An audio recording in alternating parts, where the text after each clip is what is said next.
Merci, mesdames, messieurs, officiers, sous-officiers, caporaux, sapeurs. Merci d'être présents ce matin.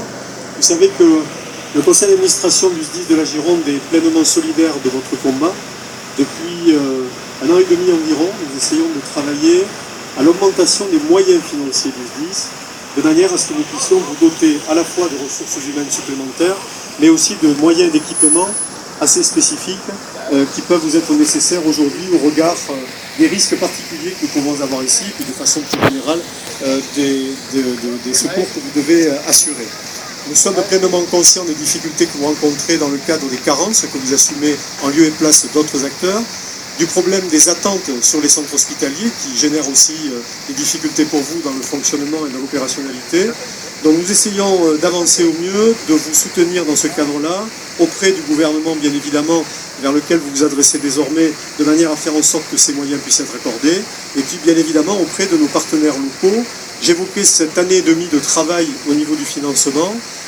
Nous avons obtenu à peu près l'accord de toutes les intercommunalités du département pour contribuer volontairement, au-delà de la taxe de capitation habituelle, volontairement au financement du SDIS pour vous doter de ces moyens supplémentaires. Nous avons 120 pompiers aujourd'hui à recruter dans ce cadre-là et donc il faudrait que ces financements soient là. Les intercos sont d'accord pour la plupart d'entre elles. Le département également est d'accord. Il reste l'accord de la métropole.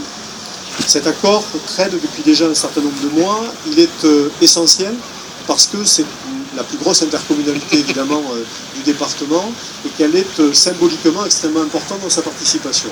J'avais l'occasion d'en parler avec le précédent président de la métropole, Alain Juppé, j'en ai reparlé depuis avec Patrick Bobet, et les choses ont quelque peu traîné, tout simplement parce que l'État impose aux collectivités locales, les plus grosses, les plus importantes, un pacte financier. C'est-à-dire qu'il nous est interdit d'augmenter nos dépenses de fonctionnement d'une année sur l'autre de plus de 1,2 ou 1,35%, suivant les modalités de calcul.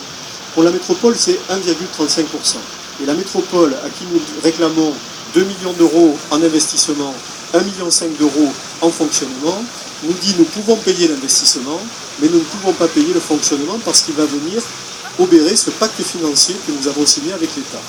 Donc j'ai accepté à un certain moment d'augmenter la part investissement de 900 000 euros de plus, donc 2,9 millions, et de limiter la part en fonctionnement à 600 000 euros.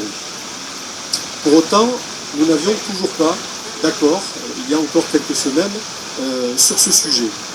J'ai eu la désagréable surprise de recevoir le 23 juillet, enfin j'ai reçu après, mais il était daté du 23 juillet, un courrier du président de Bordeaux Métropole m'indiquant qu'il nous demandait de retirer la délibération que nous avons prise au dernier conseil d'administration et qui justement actait de ces financements, de la manière dont nous souhaitions les répartir entre les intercommunalités.